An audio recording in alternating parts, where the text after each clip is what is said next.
볼 것인데요. 그리스도 안에서 이루신 하나님의 일을 생각해 보면서 오늘의 말씀을 나누도록 하겠습니다. 죄인으로 살아가는 우리들이 이 땅에서 얻는 참된 위로와 행복이 무엇이냐라는 질문이 던져질 때에 거기에 대한 나름대로의 행복을 추구하는 기준이 다를 거라고 생각을 합니다. 내가 행복한가라는 질문 앞에서요. 우리 성도님들 요즘에 행복하십니까? 네. 그 행복에 대한 기준이 다르잖아요.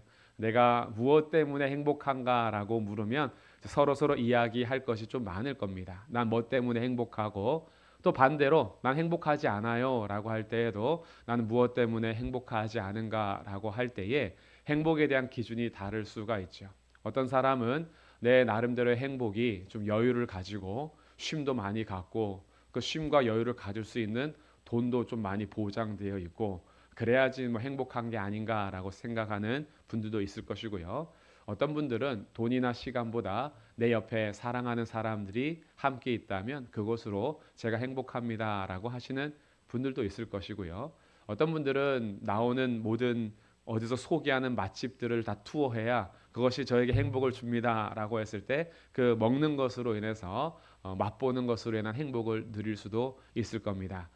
각자 나름대로의 행복의 기준이 다를 수 있다라는 거죠.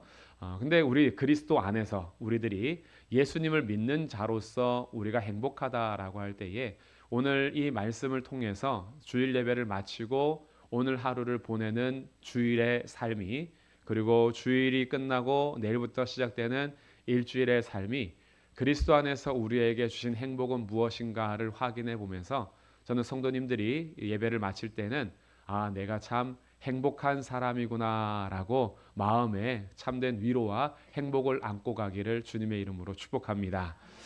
이것은 단지 행복이라는 느낌이나 감정을 갖자는 것이 아니라 오늘 선언을 할 때에 3절에서는 우리에게 이렇게 선언하고 있습니다.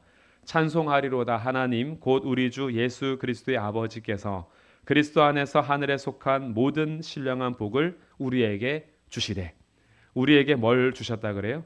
복을 주셨답니다. 근데 이 복이요 앞에 보니까 어떤 복이냐면 신령한 복이고요. 신령한 복 중에 몇 가지가 아니라 모든 신령한 복이에요. 그러니까 모든 신령한 복을 주시는데 이 모든 신령한 복이 어디에 속한 것이냐 봤더니 하늘에 속했다 그러죠. 우리는 이 세상을 살아가면서 우리의 시선이 이 땅을 향할 경우가 많다 보니까 행복에 대한 조건도 이 땅에서 찾는 경우가 많습니다. 그러다 보니 서로 비교될 수밖에 없죠. 이 땅에서 나보다 더 많이 가진 사람들을 보면 내가 거기에 비해서는 덜 행복한 것 같고 나보다 못 가진 사람들을 볼 때에 거기에서 오는 상대적인 행복이 있습니다. 우리나라 사람들이 다들 이 행복 지수가 좀 낮거든요. 행복 지수가 낮은데 가끔 행복을 느끼고 어느 정도 효과를 볼 수 있는 기간이 있는데 정말 못 사는 나라 여행 한번 다녀오시면 거기서 다녀올 때에 상대적으로 느끼는 행복이 있습니다. 그래도 핸드폰을 하나씩 가지고 있다면 상위 10% 안에 드는 부를 가진 사람들이거든요. 그리고 상위 10% 핸드폰이 있고 차가 있고 밤에 마음대로 다닐 수 있고 그리고 우리가 먹고 싶은 거 먹을 수 있다. 상위 3% 안에 드는 부유한 사람들입니다. 세계적으로 봤을 때요. 그러니까 상대적으로 봤을 땐 우리나라가 진짜 잘 사는 것이거든요. 그러니까 못 사는 나라를 다녀오면 내가 살고 있는 게 진짜 행복하구나. 제가 청년 때에 다녀왔던 필리핀에는 쓰레기 모아놓고 산을 이루어서 거기에 집 짓고 사는 사람들 마을을 다녀온 적이 있어요. 거기에 다녀오면 그래도 나는 쓰레기 더미에서 살지는 않잖아요. 그러니까 거기에서는 상대적인 행복이 있습니다. 그런데 우리가 그 행복을 가지고 왔다가 강남 가고 분당 가면 상대적으로 또 박탈감이 들기도 해요. 내가 사는 건 아직 덜 행복한 삶이구나. 덜 누리는 삶이구나. 핸드폰이 하나가 아니라 2개, 3개는 있어야 되고 자동차도 좀 더 좋은 거 끌어야 되고 이런 상대적으로 박탈감을 또 느끼게 되면은 난 아직 행복한 사람이 아니야 라고 할 수 있는데 이 모든 건 다 이 땅에 속한 것으로 비교하고 있는 복의 개념인 거예요. 근데 오늘 우리 성도들에게 하나님께서 에베소서를 통해서 눈을 뜨게 하시고 보게 하는 복은 뭐냐 하면 하늘에 속한 모든 신령한 복을 우리에게 주셨다라는 것입니다. 우리가 그냥 느낌으로 행복해야지라고 결심하는 게 아니라 실제로 선포하는 것인데, 하나님께서는 모든 성도들에게요, 이 세상의 비교와는 상관없이 하늘에 있는 모든 신령한 복을 이미 주셨습니다.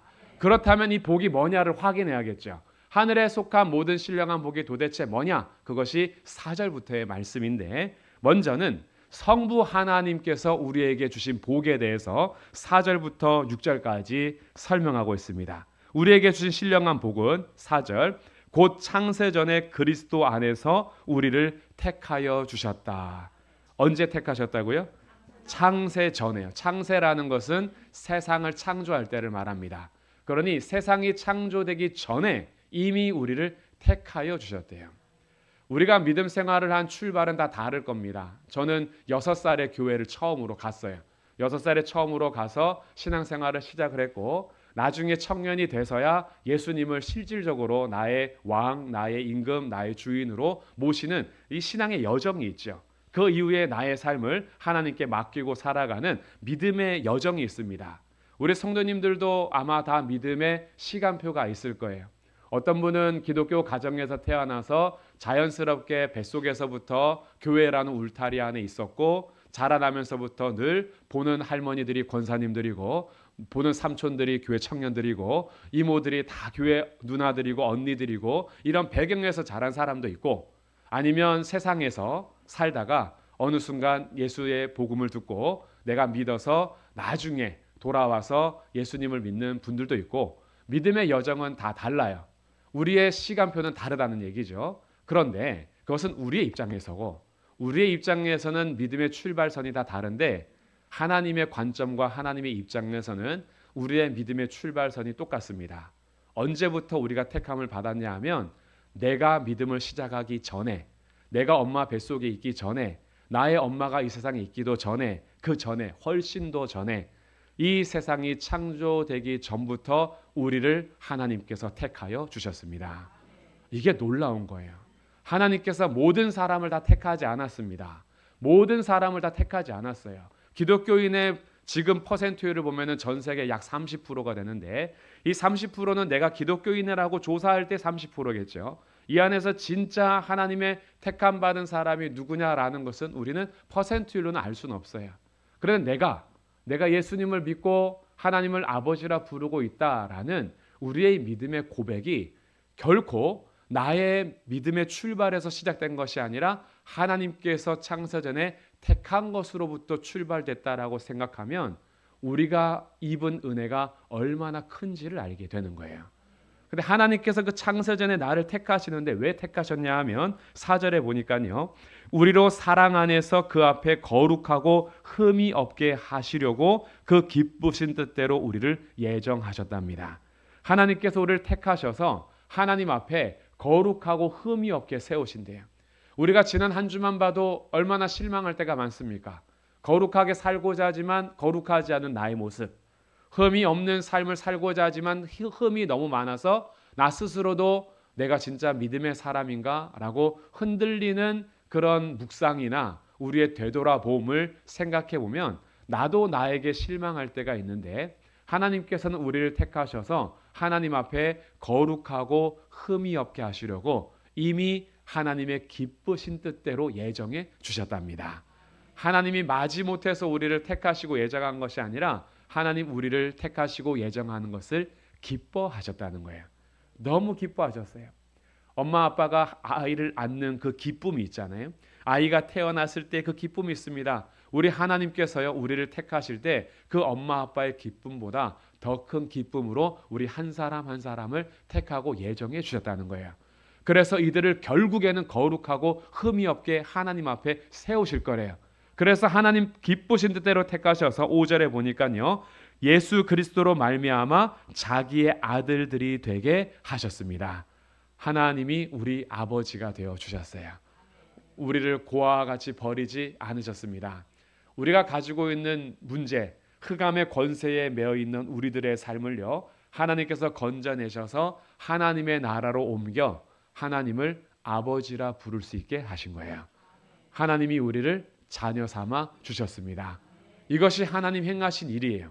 우리 성부 하나님, 아버지 하나님, 그리스도 예수의 아버지께서 우리에게 주신 하늘에 속한 신령한 복은 이 세상에서 비교할 수 있는 것이 아니라 세상에서 너희 위치와 상관없이 나는 너를 창세전에 택하였고 거룩하고 흠이 없게 하려고 너를 기쁜 뜻대로 예정했고 나는 너희의 아버지가 되었다. 주님이 우리를 자녀 삼아 주셨다는 거예요. 이 복은 아무나 누릴 수 있는 게 아니라는 겁니다. 그럼 우리 예수님은 뭐 하셨느냐? 성자 하나님의 일하심이 7절부터 기록이 됩니다. 우리는 그리스도 안에서 그의 은혜의 풍성함을 따라 그의 피로 말미암아 속량 곧 죄사함을 받았느니라. 모든 인류가 가지고 있는 공통적인 문제는 죄거든요. 죄 때문에 하나님의 영광에 이를 수가 없고요. 죄 때문에 관계들이 파괴되고요. 죄 때문에 비참한 삶을 삽니다.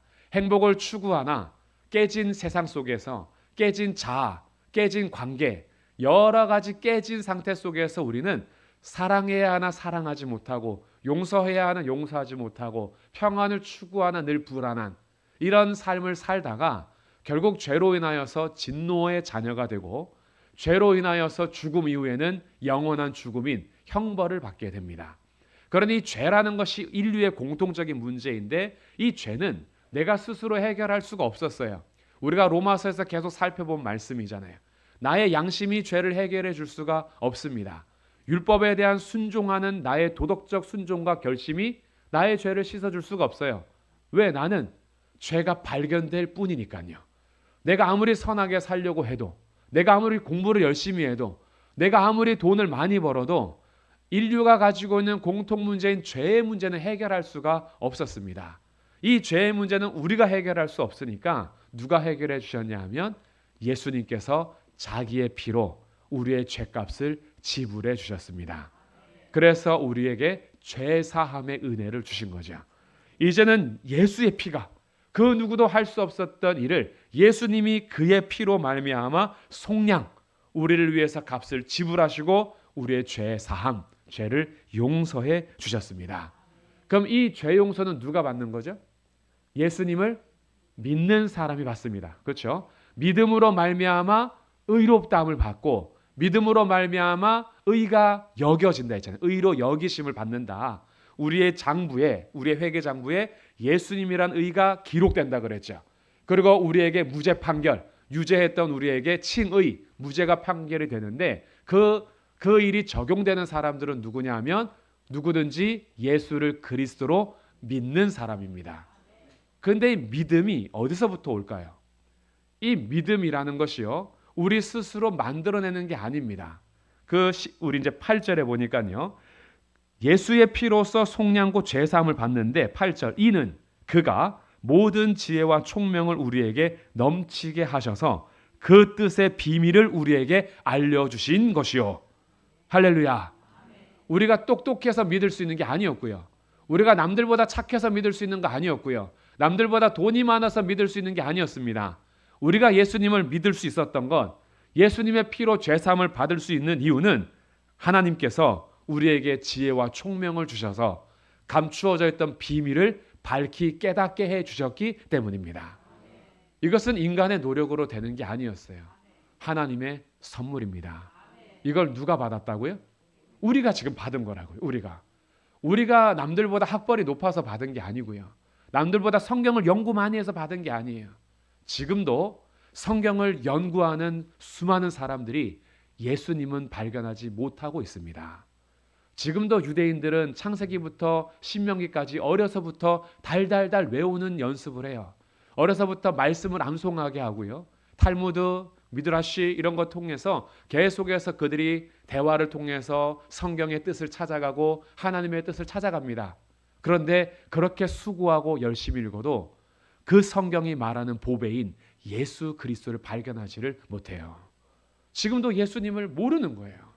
성경을 공부 많이 한다고 알 수 있는 게 아닙니다. 어떤 스님은요, 성경을 50번 읽었답니다. 50번 읽어도 예수가 그리스도임을 발견하지 못해요. 대학원을 졸업한다고 받을 수 있는 게 아니고요. 박사가 됐다고 깨달을 수 있는 게 아닙니다. 성경에서 예수가 그리스도임을 믿고 예수의 피로 제사함을 받을 수 있는 것은 하나님께서 지혜와 총명을 주신 자들이 가능한 겁니다.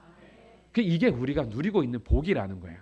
세상에서 비교했을 때 너희의 위치는 물질적인 것으로 따지지만 하늘의 신령한 복은 세상이 누릴 수 없는 이 놀라운 복음을 통해서 죄사함의 은혜를 얻게 된다는 거죠. 이것도요. 9절에 보니까 그 뜻의 비밀을 우리에게 알려주신 것이고 그의 기뻐하심을 따라 그리스도 안에서 때가 찬 경륜을 위하여 예정하셨습니다. 하나님께서 우리에게 지혜와 총명을 주셔서 그 뜻의 비밀을 알게 하신 것이 하나님의 기쁨 따라 된 거래요. 주님이 우리를 정말 사랑하십니다. 우리를 정말 기뻐하세요. 나 한 사람 한 사람을 얼마나 기뻐하시는지 몰라요. 세상에선 나를 향해서요 쓸모없는 사람이라고 혹시 여기며 그렇게 나 스스로도 생각하는 분들이 계실지 모르겠습니다. 누가 나를 사랑하고 누가 나를 기뻐하고 내가 세상에서 무슨 쓸모가 있나 혹시 그런 마음으로 좌절하고 계셨다면 오늘 눈을 들어 주님을 보십시오. 하나님은 우리를 정말 기뻐하십니다. 우리 존재 자체를 기뻐하셔서 우리가 이 땅에 가진 것과 상관없이 하나님의 지혜와 총명을 주셔서 감추어졌던 비밀을 알게 하시고 예수의 피로 죄 사함을 얻게 주셨습니다. 그뿐만이 아니라 10절에 보니까요. 우리 개인의 구원에서 끝나지 않아요. 예수님께서 하시는 일은 하늘에 있는 것이나 땅에 있는 것이 다 그리스도 안에서 통일되게 하려 하심이라. 이 통일된다라는 말은요. 다시 회복한다는 의미가 있어요. 그러니 죄로 인해서 다 깨져 있잖아요. 관계도 깨져 있고 하나님과 우리와의 관계, 사람과 사람과의 관계, 자기 스스로의 관계, 이 땅과 피조 세계와 인간과의 관계 다 깨져 있습니다. 우리의 마음도 무너져 있고 우리의 생각도 무너져 있어요. 이런 모든 깨진 관계를 하늘과 땅에 있는 모든 것이 그리스도 안에서 다시 통일되는 것, 다시 회복합니다. 우리의 죄사함은 단지 죽어서 천국 가는 것 그 정도가 아니에요. 우리가 예수님 믿어서 지옥에 안 가는 것 그 정도가 아닙니다. 예수님께서 우리에게 주신 구원은요. 이 땅에서 깨진 관계들을 다 회복시켜 주실 겁니다. 무너졌던 우리의 삶을 온전히 회복시켜 주실 거예요. 하늘에 있는 것들이나 땅에 있는 모든 것들이 그 안에서 다시 회복이 될 것입니다. 그래서 예수 그리스도를 믿는 사람들은요. 그 안에서 우리의 삶이 다시 새 창조된 역사 속에서 새롭게 만들어져 가기 시작하는 거예요. 단지 죽어서 천국 지옥 이 정도가 아니라는 겁니다. 이 땅에서 누리게 하는 하나님의 회복을 경험하게 될 것입니다. 이 모든 것도요. 11절에 보니 모든 일을 그의 뜻의 결정대로 일하시는 이의 계획을 따라 우리가 예정을 입은 거야. 하나님 신실하시고요. 하나님 절대 실수하지 않으시는 분이십니다. 그분이 자기의 철저한 계획을 따라 우리를 불러주신 거예요. 혹시 하나님이 날 실수로 부른 거 아닌가? 라고 생각하고 계셨다면 오늘 자기 생각을 접으시고 말씀으로 확증을 얻으십시오. 하나님은 자기의 완벽한 계획에 따라 우리 여러분 한 사람 한 사람을 불러주셨습니다. 스스로 생각하기에 나는 실패작이야 라고 생각하지 마세요. 주님은 절대 우리를 실패작으로 부르지 않으셨고요. 자기의 완전한 계획에 따라 우리를 불러서 그의 기업 삼아 주셨습니다. 성령님께서 하시는 일은 13절과 14절인데요. 우리 성령님은 13절 그 안에서 너희도 진리의 말씀 곧 너희의 구원의 복음을 듣고 그 안에서 또한 믿어 약속의 성령으로 인치심을 받았으니 우리에게 복음이 들려지면 성령님께서는 우리 그리스도 안에서 먼저 믿음을 주시고 도장을 꽝 찍어 주십니다. 우리가 복음을 듣고 예수님을 믿습니다라고 할 때 이 믿음에 대해서 구원의 확신을 가지고 확증을 얻는 건 누가 하시는 일이냐 하면 성령님께서 하시는 일이에요. 우리 한번 돌아보십시오. 우리의 믿음이 언제나 똑같았습니까? 그러지 않잖아요. 우리의 믿음이 성장할 때도 있습니다. 그러나 우리의 믿음이 완전히 나락으로 떨어질 때도 있어요. 때로는 의심할 때도 있습니다. 흔들릴 때도 있어요. 누구나 다 완전하게 쭉 가진 않아요. 흔들릴 때도 있고 그리고 내 믿음에 대해서 나 스스로도 의심할 때가 있습니다. 근데 그때마다 우리에게 도장을 찍어서 보증이 되어주시는 분이 누구냐 하면 성령님이세요. 우리 성령님 하시는 일은 대단합니다. 나 스스로 여러 가지 환경과 상황 속에서 조금 마음을 놓고 또 믿음이 흔들리고 있을 때 우리에게 들려지는 복음을 통해서 우리에게 이 말씀을 통해서 우리의 마음을 다시 붙잡아 주시는 일을 하고 계세요. 지금도 마찬가지입니다. 지금도요.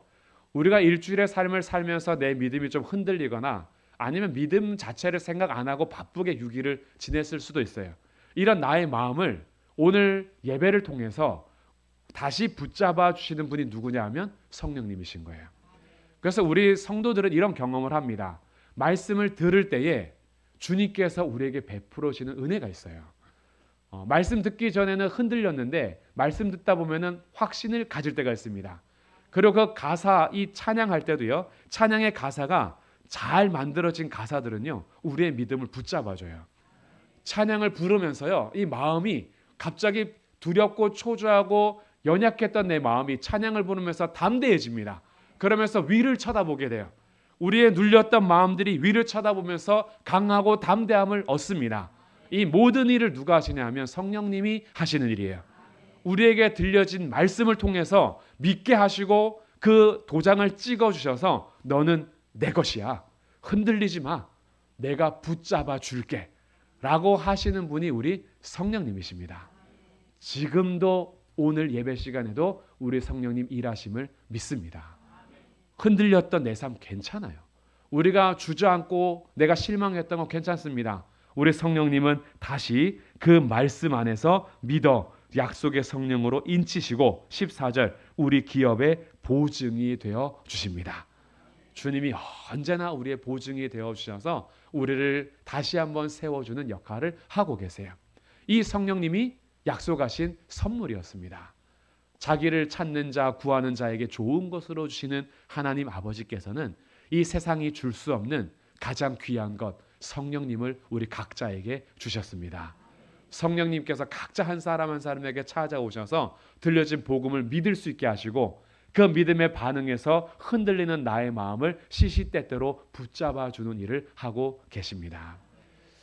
저는 가끔 이런 생각을 합니다. 내가 만약에 초대교회 시대에 박해의 현장에 있었다면 나는 믿음을 끝까지 지킬 수 있을까라는 생각을 가끔 해봅니다.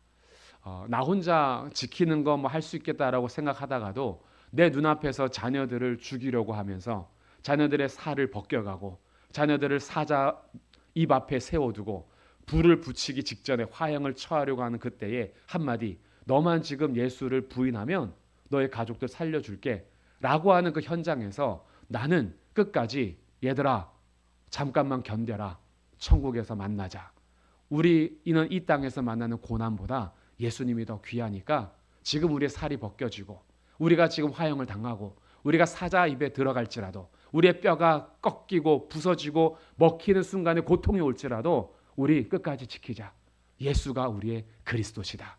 예수님이 우리가 포기하지 말아야 될 우리의 참된 믿음의 주시다. 우리 그렇게 가자라고 할 수 있을까?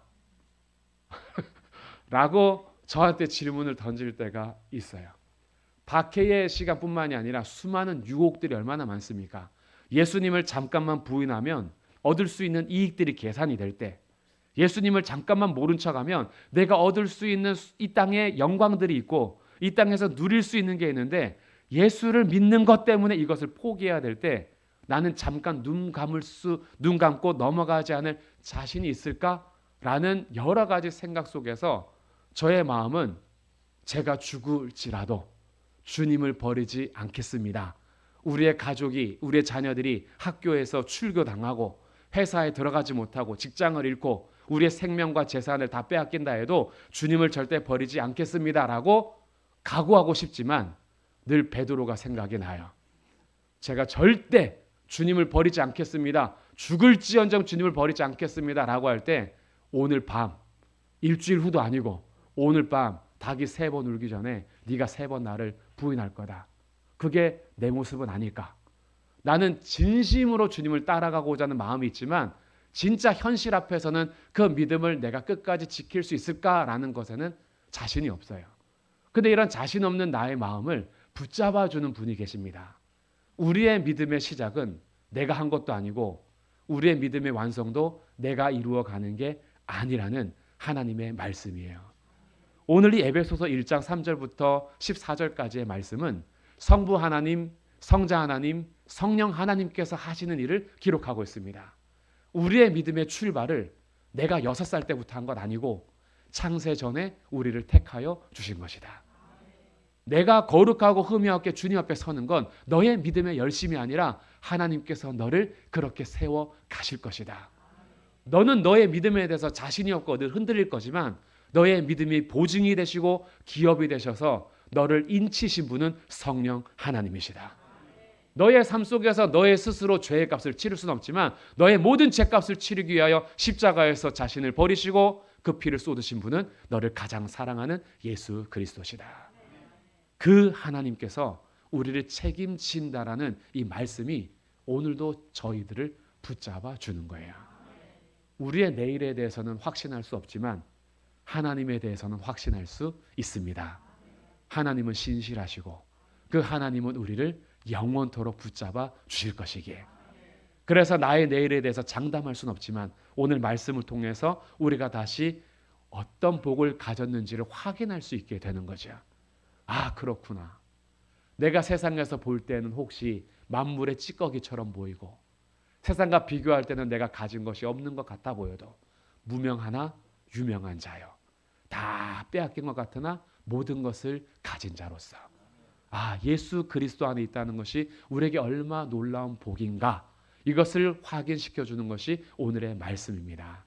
그래서 이 모든 신령한 복을 주시되 어디에서 주시냐 그것이 중요한데요. 한번 차근차근 보면 3절에 보시면 찬송하리로다 하나님 곧 우리 주 예수 그리스도의 아버지께서 그리스도 안에서 복을 주신답니다. 그리스도 안에서요. 4절에서도 마찬가지예요. 창세전에 우리를 택하셨는데 어디서 택하셨어요? 그리스도 안에서. 그렇죠. 그리스도 안에서 우리를 택하셨어요. 그리고 우리를 아들들이 되게 하시는데 5절에 보니까 예수 그리스도로 말미암아 우리를 아들 삼아 주셨어요. 그리고 7절에 보니까요. 은혜의 풍성함을 따라 죄 사함을 받는데 그 또한 그리스도 안에서 19절에서도 마찬가지 9절에서도 그의 기뻐하심을 따라 그리스도 안에서 우리를 위해서 예정하시고 하늘과 땅에 있는 것도 그리스도 안에서 회복시켜 주시고 11절 우리가 기업이 되는데 그 안에서 그리스도 안에서 기업이 되었으며 13절 성령님께서 믿고 인치심을 하는 것도 그 안에서 그리스도 안에서 우리에게 주신 이 모든 복이 어디에서 이루어지냐 하면 그리스도 안에서 이루어집니다. 우리가 예수 그리스도를 믿고 그분의 소속이 됐다는 것이 이게 장난이 아닙니다. 우리에게 주신 믿음이요 이거 절대 가벼운 게 아니에요. 우리가 하나님을 믿고 예수 그리스도를 믿고 살아간다는 것이 세상에서는 감히 줄 수도 없는 하늘에 속한 모든 신령한 복을 주신 겁니다. 우리는 정말 행복한 사람들입니다. 세상과 비교할 수 없는 복을 가진 사람들이에요. 그러면 이렇게 복을 가진 사람들에게 주님께서 목적하셨던 것이 무엇이냐? 결과인데요. 우리 하나님께서 이런 일을 하셨던 결과가 6절, 12절, 14절에서 똑같은 말씀으로 결론을 맺어주고 있습니다. 주님이 왜 이렇게 일하셨느냐? 6절 말씀 우리 다 함께 읽어보겠습니다.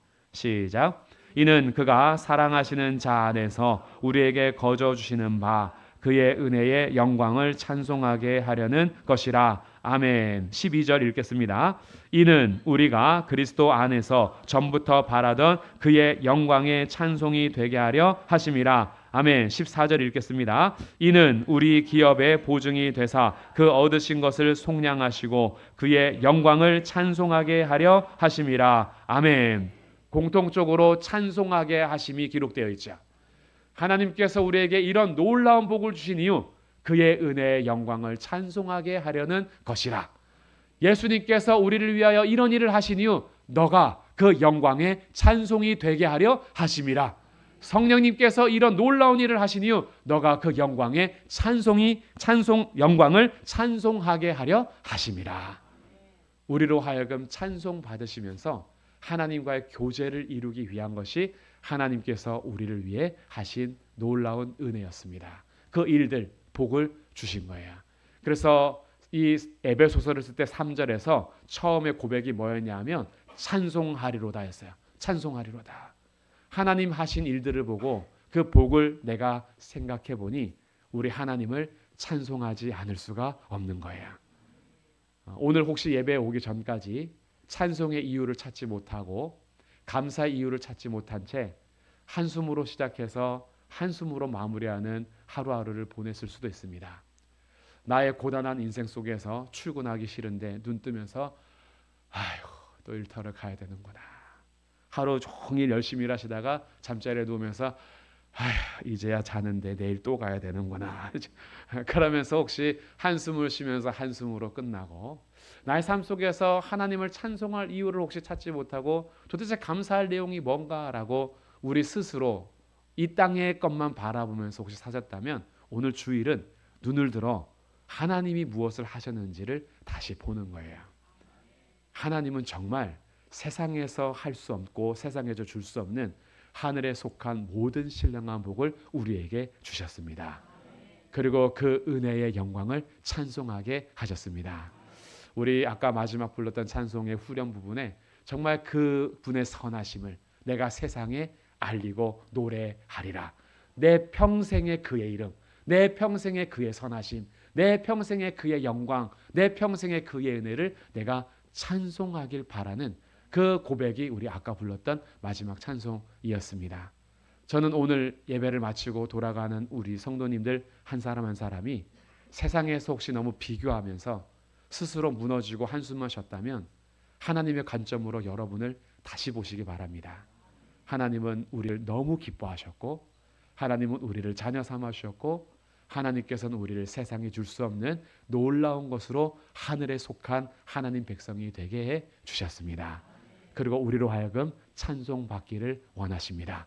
이제 우리의 삶의 자리에 돌아갈 때에는 그 은혜의 영광을 찬송하는 하나님의 노래가 되시기를 주님의 이름으로 축복합니다. 우리 마지막 불렀던 찬양 같이